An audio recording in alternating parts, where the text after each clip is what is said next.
اہدنا الصراط المستقیم، دکھا ہم کو سیدھا راستہ۔ ہدایت اہل علم نے کہا کہ دو طرح کی ہے، ایک ہدایت ارشاد اور ایک ہدایت توفیق۔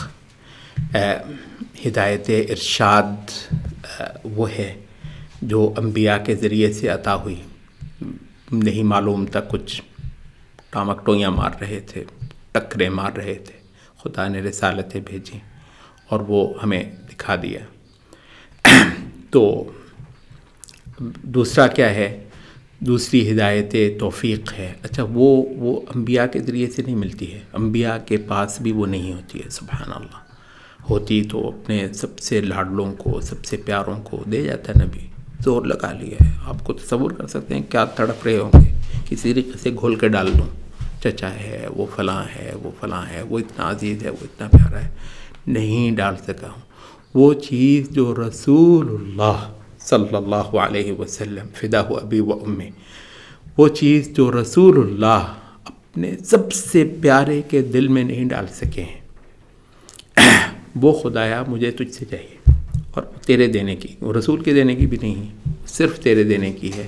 تو یہ ہدایت دونوں طرح کی، یہ گویا آپ نے یہاں پہ آ کے بالکل اپنا دامن ہی کھول کے اس کے رکھ دے۔ اس سے بڑی چیز آپ مانگ ہی نہیں سکتے خدا سے، اس سے اعلیٰ چیز آپ مانگ ہی نہیں سکتے کہ خدایا ہدایت، اور وہ بھی اس کی دونوں صورتوں میں۔ ایک تو یہ ہے کہ اس کے اندر کوئی ابہام، ٹھیک ہے رسالتوں کے ذریعے سے بات پہنچ چکی ہے، لیکن یہ تھوڑی ہے رسولوں کے آنے کے بعد بھی بہت کچھ یہاں چکر مکر ہو رہے ہیں، بہت کچھ خوش قسمت ہے جس کو رسول کے آنے کے بعد بھی رسول کی بات کھری حالت میں نصیب ہو جائے، مل جائے، اور اس کا جو صحیح مضمون ہے، اور جو اس کا پورا فہوہ ہے، اور جس کا جو صحیح مطلوب ہے، بلا افراط اور بلا تفریط، بالکل صحیح اصل شریعت کے مطلوب حالت میں وہ مجھے سمجھ آ جائے اور مجھے دستیاب ہو جائے، ہدایت ارشاد ہے۔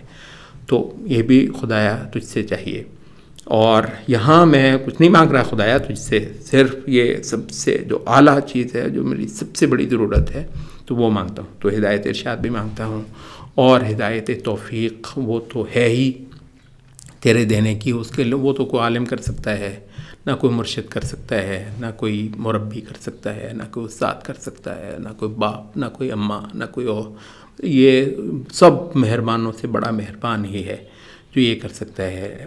تو یہ چیز جو ہے انسان اللہ سے مانگتا ہے، صراط مستقیم۔